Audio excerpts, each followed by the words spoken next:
Hello दोस्तों, आज की इस वीडियो में हम उन 27 सीखों 27 टीचिंग्स या जिनको कह लो कि 27 लर्निंग्स की बात करेंगे जो हमें रामायण से सीखने को मिलती है। इन 27 सीखों को मैं आपको एकदम सिंपल हिंदी, इंग्लिश या उर्दू जो भी शब्द मुझे मिलेगा उन शब्दों में मैं आपको समझाने की पूरी कोशिश करूंगा। इसलिए अगले कुछ मिनट्स आप मेरे एक एक शब्द को ध्यान से सुनना और समझना।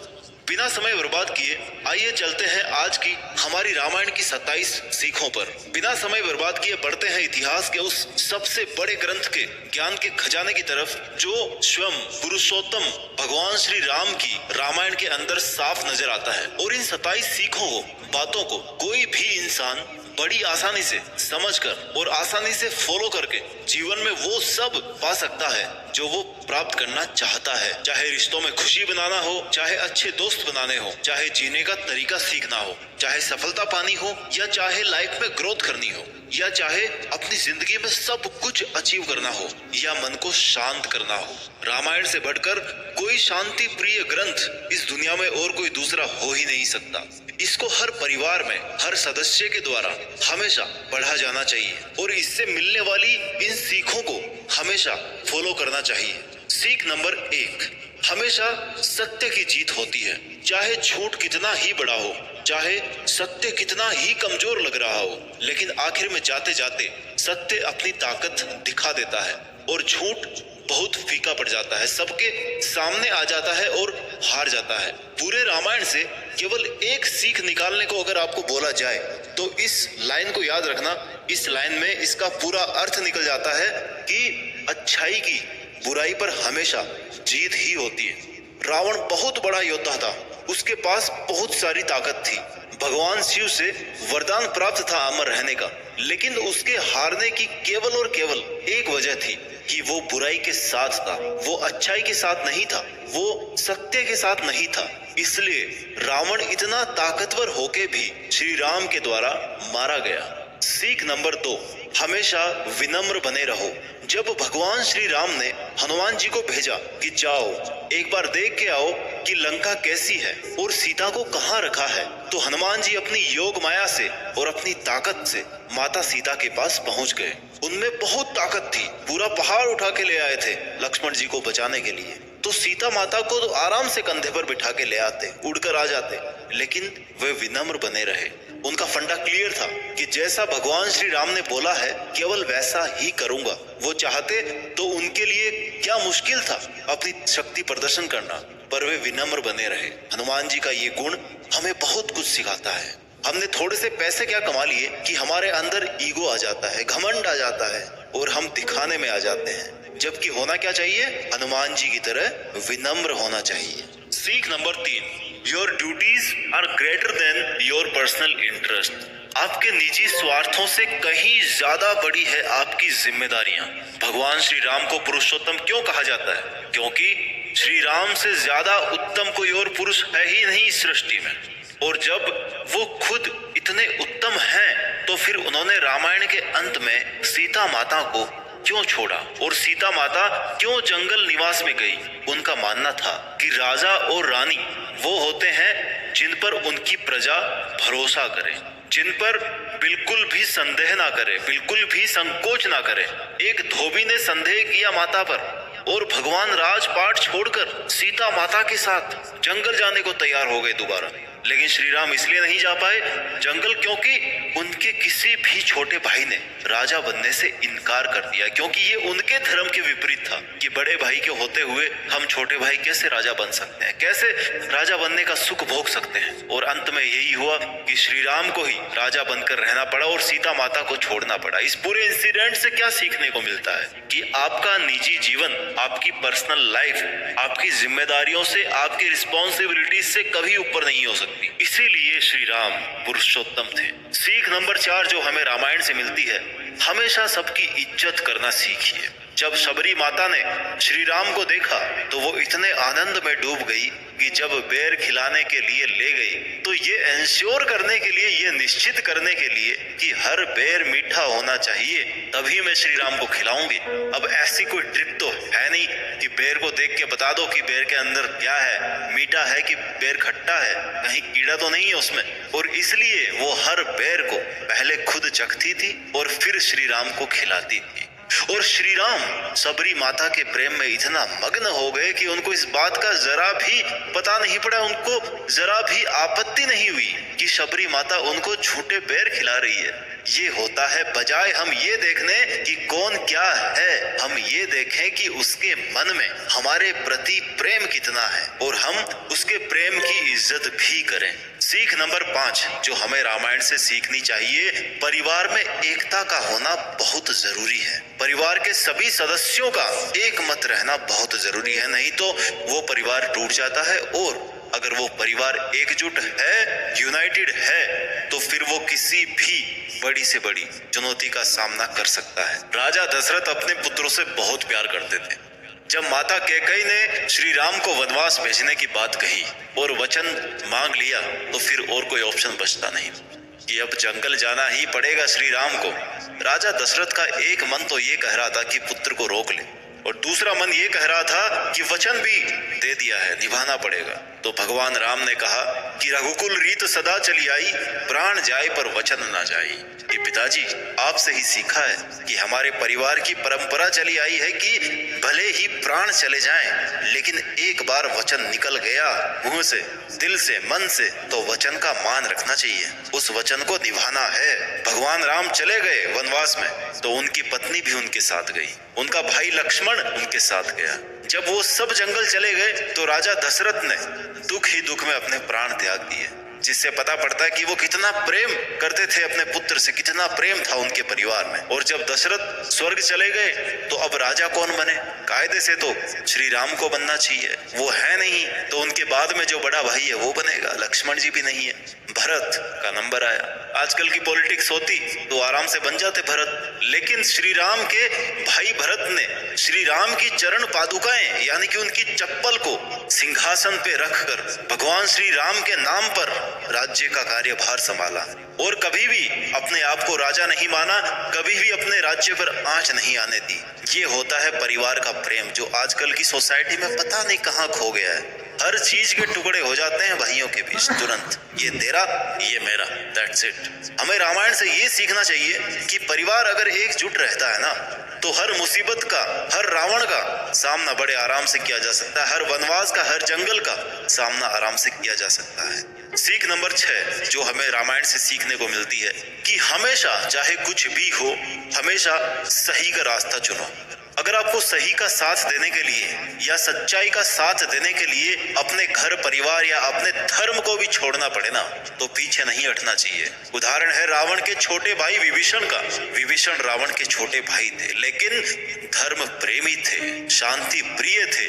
वो चाहते तो लंका में ऐशो आराम में रहते और रावण के मरने के बाद वैसे ही उनको राजा बनना था, लेकिन नहीं, उनको बुराई के साथ रहना ही नहीं था, उनको केवल सच्चाई का साथ देना था। इसलिए वो रावण का सर्व सुख संपन्न माहौल छोड़ करके भगवान राम के शरण में आ गए सच्चाई का साथ देने के लिए। आप हमेशा सही का रास्ता चुनो, भले ही आपको कितनी ही मुसीबतें आए, भले ही आपको किसी का भी साथ छोड़ना पड़े। सीख नंबर 7 जो रामायण हमें सिखाती है, हमेशा अपनी संगत बढ़िया रखिए। माता कैकेयी ने वनवास दिया श्री राम को, क्यों दिया? माता मंथरा के कहने पर। क्यों? ताकि जब श्री राम जंगल चले जाएं तो राजपाट किसको मिले? भरत को मिल जाए। वनवास दे दिया, वनवास अप्रूव भी हो गया, जंगल भी चले गए, लेकिन उसके बाद क्या हुआ? गलती का रियलाइजेशन, वो फेज सबकी लाइफ में आती है। और उसके बाद क्या बची? केवल गिल्टी बची और कुछ नहीं बची। फिर पता चला कि हे भगवान, मैंने ये क्रोध में और लालच में क्या कर डाला, कोई तो मुझे माफी दे दे। माफी भी मांगी श्री राम से जंगल में जाके कि आ जाओ, लौट जाओ, पर अब पछताए क्या हो होता जब चिड़िया चुग गई खेत। ये सब कुछ हुआ संगत की वजह से।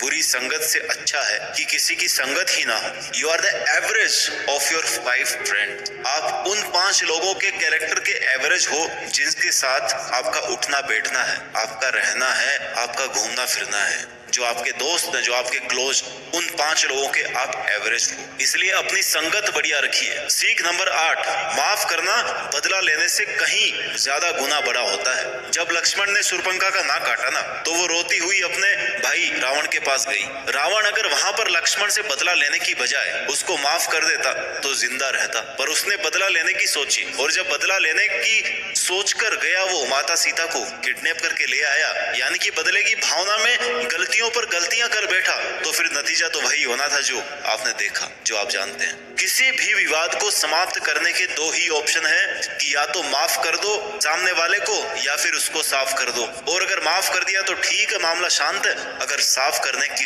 सोच के जाओगे ना, तो पता नहीं वो साफ होगा कि आप साफ होंगे। इसलिए कहा जाता है कि forgiveness is always better than revenge. माफ करना बदला लेने से कहीं ज्यादा बेटर ऑप्शन होता है। ये बात मैं नहीं बोल रहा, ये बात रामायण से हमें सीखने को मिलती है। सीख नंबर 9 जो हमें रामायण सिखाती है, कभी कभी चीजें जितनी अच्छी दिखती है उतनी अच्छी वो वास्तव में बिल्कुल नहीं होती। या कह लो कि अपनी इच्छाओं से ना हमेशा बचकर रहना चाहिए। आपकी इच्छाओं में कोई चीज बहुत अच्छी होती है लेकिन उतनी अच्छी होती नहीं है। रावण ने जब माता सीता को किडनैप करने का प्लान बनाया तो अपने साथ मारीच को ले गए, जो रूप बदलने में माहिर था। उसने एक सोने जैसे दिखने वाले हिरण का रूप लिया और सीता माता को आकर्षित किया। सीता माता के मन में यह डिजायर हुई कि यार ये हिरण तो सबसे अलग है, जाओ जाओ लक्ष्मण, मुझे ही हिरण चाहिए। लक्ष्मण को आ गया, लक्ष्मण को भैया आज्ञा का पालन करना पड़ेगा। लक्ष्मण वहां से चले गए और रावण साधु के वेश में भिक्षा मांगने के लिए पीछे से चला आया, और सीता माता ने लक्ष्मण रेखा को लांग दी, और नतीजा आप जानते हो, कुछ ही पल बाद में सीता माता लंका में फंस गई। यानी कि वो हिरण जो हिरण था ही नहीं, अगर उसका मोह माता सीता को नहीं हुआ होता तो किडनैप ही नहीं होता। इसलिए कभी भी हमें चीजों को दूर से जज करके उनकी तरफ आकर्षित नहीं होना चाहिए। लालच और इच्छाएं बड़ी बुरी चीजें हैं। सीख नंबर 10, समस्त जीव जंतुओं के प्रति हमें प्यार करना चाहिए। इस धरती को केवल इंसान ही नहीं चलाते हैं, बल्कि पेड़ पौधे, जीव जंतु, जानवर, सबका रोल है इसमें। एक इकोसिस्टम बना हुआ है जिसमें हम सब एक दूसरे पर डिपेंड हैं। हमें सबको प्यार करना चाहिए और किसी के भी जीने का हक नहीं छीनना चाहिए। रामायण में देखिए, हनुमान जी कौन थे? वानर। राम सेतु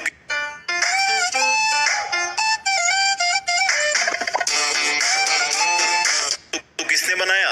वानरों की सेना ने। जटायु कौन थे? एक गिद्ध। लक्ष्मण की जान किसने बचाई? जड़ी बूटी ने, यानी कि पेड़ पौधों ने। एक वानर लेके आए थे हनुमान जी। यहाँ तक कि गिलहरी ने भी सहयोग किया पुल बनाने में, और कहा जाता है कि गिलहरी के पीठ पर जो धारियां होती है ना, ब्लैक एंड व्हाइट, वो भी श्री राम के हाथ रख देने की वजह से हुई है। खैर जो भी हो, लेकिन पूरे सीन से ये समझ में आता है कि इस नेचर में हर जीव जंतु का रोल है, सबको जीने का हक भी है। इस सृष्टि की हर रचना के साथ प्यार करना सीखिए। ये जीव जंतु पेड़ पौधे आपने नहीं बनाए, ऊपर वाले ने बनाया, उसी ने बनाया जिसने आपको बनाया है, इसलिए उनसे भी प्यार करना सीखिए। ये रामायण ग्रंथ बोलता है। सीख नंबर 11, दुश्मन की भी खूबियों का सम्मान करना चाहिए। रावण ने भले ही बहुत बड़ा पाप किया हो, लेकिन जब वो मरने वाला था ना, तो श्री राम ने लक्ष्मण जी को भेजा कि जाओ रावण से कुछ सीख करके आओ। लक्ष्मण जी बोले कि भैया ये क्या बोल रहे हो? जिस आदमी ने सीता माता का अपहरण किया, जिसको आपने मारा, जो इतना गंदा इंसान था, उससे आप मुझे सीखने को बोल रहे हो? तो श्री राम ने कहा कि रावण के कर्म बुरे थे लेकिन उसके पास में ज्ञान बहुत था, वो एक बहुत बड़ा ज्ञानी आदमी था, उससे कुछ ज्ञान लेकर के आओ। और जब लक्ष्मण जी गए रावण के पास, तो रावण ने कहा कि कभी भी अच्छे काम को कल पर नहीं टालना चाहिए और उसको तुरंत कर लेना चाहिए। बोला कैसे? बोले कि अगर मैं अच्छाई के साथ समय पर आ जाता, श्री राम की शरण में समय पर आ जाता, तो आज मैं यहाँ पर नहीं पड़ा होता, मेरे भी घर वाले खुश रह रहे होते, मैं भी महल में आनंद ले रहा होता। लेकिन मैंने सही समय पर सही काम, अच्छा काम नहीं किया, अच्छाई की शरण में नहीं आया, मैं सही रास्ते पर नहीं आया, इसलिए आज मैं यहाँ पर मरने की हालत में पड़ा हुआ हूँ। भले ही श्री राम ने रावण को मारा, लेकिन उसके ज्ञान का वो सम्मान करते थे, इसलिए लक्ष्मण को उसके पास ज्ञान लेने के लिए भेजा। इसलिए अगर हमें दुश्मन से भी कुछ सीखने को मिले ना, तो सीखना चाहिए। सीख नंबर 12, नारी शक्ति। नारी जो भी होती है ना, उसके पास में बहुत शक्ति है। बहुत ताकत है, बहुत जिम्मेदारी है। रामायण में नारी शक्ति के बारे में अच्छे से समझ आता है। एक नारी को जो किरदार निभाने पड़ते हैं ना इस दुनिया में, वो एक माँ का हो सकता है, एक बहन का हो सकता है, एक दोस्त का हो सकता है, एक पत्नी का हो सकता है। और हर एक किरदार का अपने आप में एक बहुत बड़ा रोल है। माता सीता चाहती तो महल में रहती आराम से, क्यों जंगल में जाती? पर उन्होंने हंसते हंसते जंगल के निवास को स्वीकार कर लिया कि जहां मेरे श्री राम जाएंगे मैं वहीं पर रह लूंगी, फिर चाहे वो कांटे हो, सर्दी हो या गर्मियां हो। उन्होंने लंका में रहते हुए भी पत्नी धर्म को बहुत अच्छे से निभाया और एक मिसाल पेश की। सीख नंबर 13 जो हमें रामायण से सीखने को मिलती है, रिश्ते पैसों से ज्यादा बढ़कर है। अब देखिए आप श्री राम का वनवास, माता सीता भी चली गई, भरत भी एक्टिंग किंग बनकर रहे और कभी भी अपने आप को राजा नहीं माना। लक्ष्मण ने छोटे भाई होने का फर्ज अच्छे से निभाया, यानी कि कोई महल नहीं था, कोई पैसों का मैटर ही नहीं था, लेकिन फिर भी रिश्ते कितने अच्छे से चल रहे थे। रिश्ते अगर निभाना जानते हो तो पैसा कुछ भी नहीं है, धन दौलत कुछ भी नहीं है पैसों के सामने। इसलिए रामायण के लक्ष्मण और सीता माता की तरह अगर धन दौलत और रिश्तों में किसी एक को चुनना पड़े ना, तो हमेशा रिश्तों को ही चुनना चाहिए। सीख नंबर 14 माँ बाप की इज्जत। माँ बाप की इज्जत कीजिए, करना सीखिए। जब माता कैकेयी ने कहा कि अब तो राम को वनवास जाना ही पड़ेगा, तो श्री राम ने एक भी क्रॉस क्वेश्चन नहीं किया कि क्यों जाना है, कब जाना है, कहाँ रहना है, कैसे रहना है, खाना कहाँ मिलेगा। नो, उनके दिमाग में क्या था? एक तो माता का आदेश और दूसरा पिता का वचन, यानी कि माँ बाप ने अगर कुछ कहा है तो उसमें कोई ना कोई बात जरूर है, उसमें कोई ना नुकुर नहीं है। वो करना है मतलब करना है, there is no second thought. अब चाहे उसका पालन करने में जान ही क्यों ना निकल जाए, पर उसको फॉलो करना है तो करना है। सीख नंबर 15 जो रामायण से हमें सीखने को मिलती है कि कुछ भी करने से पहले अच्छे से सोचना जरूर चाहिए। जैसे रावण ले गया सीता माता को और कैकेयी ने दे दिया वनवास। अगर कैकेयी ने सोचा होता वनवास देने से पहले तो श्री राम को कभी जाना ही नहीं पड़ता, और रावण ने सोचा होता ऐसी हरकत करने से पहले तो उसका भी वध हुआ ही नहीं होता।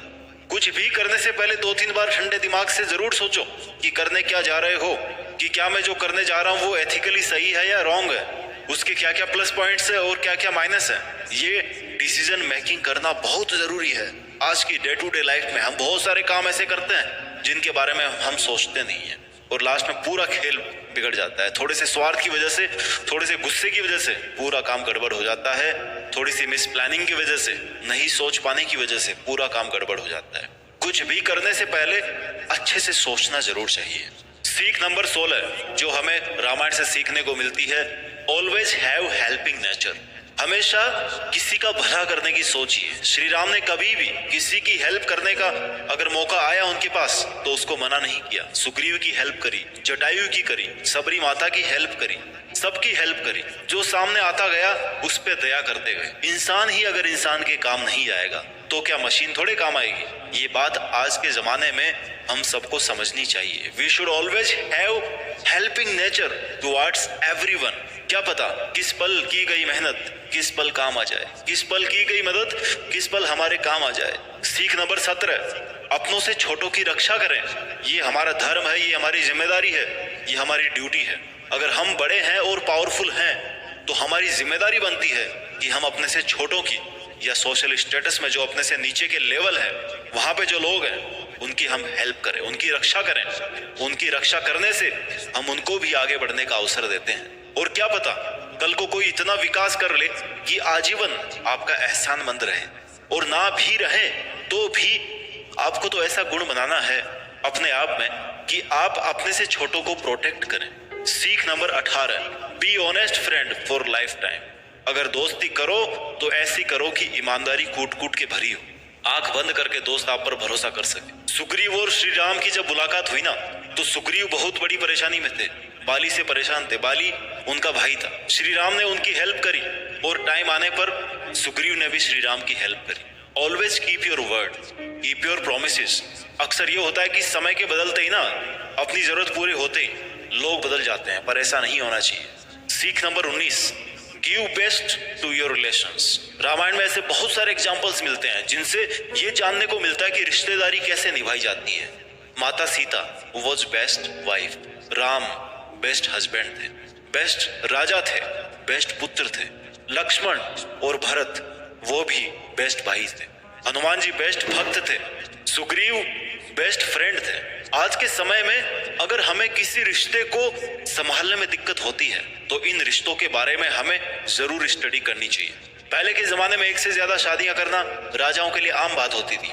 यहाँ तक कि श्री राम के पिताजी ने भी एक से अधिक शादियां करी थी, उनकी एक से अधिक पत्नियां थी। पर इसके बाद भी भगवान श्री राम ने केवल एक ही शादी करी और आजीवन केवल माता सीता से ही संबंध जोड़ के रखा। ये एक बहुत बड़ा एग्जाम्पल है आज की सोसाइटी के लिए, जहां पर तलाक एक आम बात हो गई है। सीख नंबर 20, आप कितने ही बड़े बन जाओ पर आपकी इच्छाएं और आपका घमंड ना आपको ले करके बैठेगा, आपको ले बैठेगा। रावण बहुत बड़ा ज्ञानी आदमी था, बहुत बड़ा पंडित आदमी था, शिव भक्त, लेकिन मर क्यों गया? किसी भक्त की मौत होती है कभी इस तरह से? क्यों? क्योंकि घमंड था, घमंडी था वो, कर्म बुरे थे। घमंड आपको रियलिटी नहीं देखने देता मेरे भाई, और बुरे कर्म आपको कभी भी ऊपर नहीं आने देंगे, बल्कि आप पर बोझ पे बोझ बढ़ाते रहेंगे और आप डूबते रहोगे। आपके घुटनों में जान नहीं बचेगी, घुटनों पे आ जाओगे। सीख नंबर 21, हार कर भी जीतना सीखो, ना कि जीत कर भी हारना। ये एक बहुत बड़ी कला है। जीत कर भी हार गए तो क्या जीते, और हार कर भी जीत गए तो क्या खूब जीते। जटायु ने अपने प्राण त्याग दिए श्री राम के लिए, लेकिन अपने जीवन का मकसद पा लिया। देखो, उनका मकसद था कि अगर प्राण जाए तो केवल भगवान के लिए, और प्राण गए तो किनके लिए? भगवान के लिए गए, श्री राम के लिए गए। अब इसको आप मरना बोलोगे या अमर होना बोलोगे, मर्जी आपकी है। कई बार हमें लगता है कि हम हार रहे हैं या हार गए हैं, लेकिन तब हमें ये देखना चाहिए कि हम हार कर भी क्या अचीव कर गए हैं। हार करके भी जीतना सीखो। सीख नंबर 22, अगर आप कुछ बदल नहीं सकते या आपको लगता है कि चीजें आपके वश में नहीं है तो भरोसा रखिए और अपना काम करते रहिए। जब लंका में जाने के लिए राम सेतु बनाने की बारी आई ना, तो सबसे बड़ा सवाल था कि पुल बनाया कैसे जाए। जितनी भी वानर सेना थी सबने पत्थर उठाए और राम का नाम लेकर पानी में छोड़ते गए, और जैसे ही राम का नाम लेकर पत्थर गिराते रहे, पत्थर डूबने की बजाय पानी के ऊपर तैरने लगे और रास्ता अपने आप बनने लगा। राम का नाम ले लेकर एक एक पत्थर भी समुद्र में तर गया। ये दिखाता है कि आपकी बिलीफ पावर कितनी है। ये दिखाता है कि आप केवल उतना ही कीजिए जितना आपके वश में हो, उसके आगे क्या होगा ये ऊपर वाले पर छोड़ दीजिए।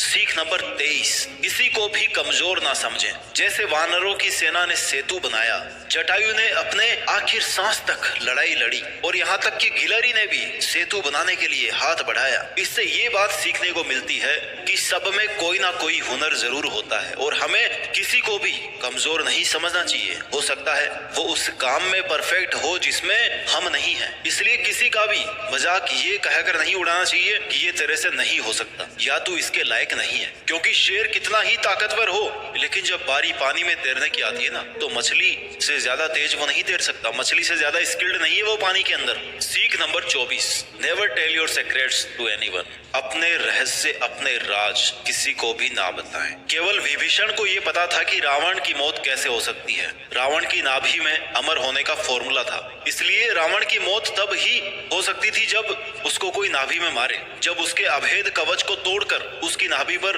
वार करे, तब ही रावण मर सकता था। इसके अलावा और कोई रास्ता था नहीं।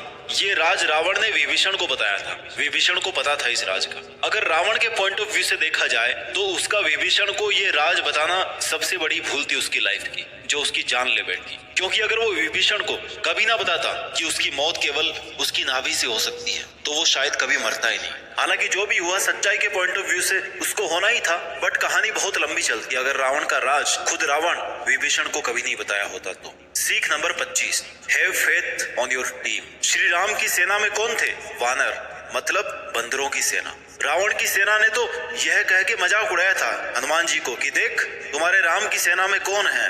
तुम्हारे जैसे बंदर हैं क्या? तुम लोग लड़ोगे युद्ध, तुम लोग लेके जाओगे सीता माता को। पर उसके बाद क्या हुआ? हनुमान जी को पनिशमेंट देने के लिए और मजाक उड़ाने के लिए उनकी पूंछ में आग लगा दी गई, और उसके बाद क्या किया हनुमान जी ने? पूरी लंका जला दी अपनी उसी पूंछ से। उन वानरों की सेना थी श्री राम की, जिन्होंने पुल खड़ा कर दिया। पूरी लंका को अपना वानर रूप दिखाकर बर्बाद करके रख दिया हनुमान जी ने और पूरी वानर सेना ने। आपको अपनी टीम का मनोबल बढ़ाना पड़ेगा और उसका भरोसा करना पड़ेगा, तभी आप सक्सेसफुल बन सकते हो। ये मिलती है इससे सीख। सीख नंबर 26, कभी कभी सही काम करने के लिए थोड़े रूल तोड़ने पड़ते हैं। एग्जाम्पल से आप समझिए इस बात को। इसका दूसरा मतलब है कि अगर आपका ओपोनेंट भी रूल नहीं फॉलो कर रहा है तो आपका भी रूल फॉलो करने का कोई पॉइंट नहीं है, वहां पे कोई मीनिंग नहीं निकलता। जब श्री राम ने धोखे से बाली पर वार किया, बाली को तीर से मारा और बाली मरने वाला था, तो बाली ने पूछा कि आप तो मर्यादा पुरुषोत्तम श्री राम हो ना, तो फिर आपने पीठ पीछे वार क्यों किया? तो श्री राम ने जवाब दिया कि जब तुमने सुग्रीव को परेशान करने में कोई रूल फॉलो नहीं किया, तुमने कोई कसर नहीं छोड़ी, तुमने सब रूल फेल कर दिए, तो मैं तुम्हारे सामने क्यों रूल फॉलो करूंगा भाई? जैसा तुम करोगे वैसा ही तो मैं करूंगा ना, क्योंकि आपका जो मोटिव है वो सही है, वो बुरा नहीं है। सीख नंबर 27, आप या तो राम बन सकते हैं या फिर आराम कर सकते हैं। इस वीडियो की last but not the least ये सीख है कि आपके पास आपकी लाइफ को जीने के दो तरीके हैं। या तो राम बनकर अपनी जिंदगी बिताइए या फिर आराम करके अपनी जिंदगी बर्बाद कीजिए। या तो राम बनकर मुश्किलों के जंगल रूप से सामना किया जाए या फिर आराम करके जैसा हो रहा है वैसा होने दिया जाए। आपको आज एक रास्ता चुनना पड़ेगा आपकी अपनी जिंदगी को जीने का। या तो राम बनना है और सच्चाई का अच्छे से साथ देना है, अच्छा बनना है, या फिर आराम करना है और बुराई को होने देना है। चॉइस आपकी है, जिंदगी आपकी है और दिन रात आपके हैं। अगर सफल हुए तो सफलता आपकी है, कुछ हासिल किया लाइफ में तो वो भी आपका है। इसलिए यही कहते हुए मैं इस वीडियो को कंक्लूड करता हूँ कि अपना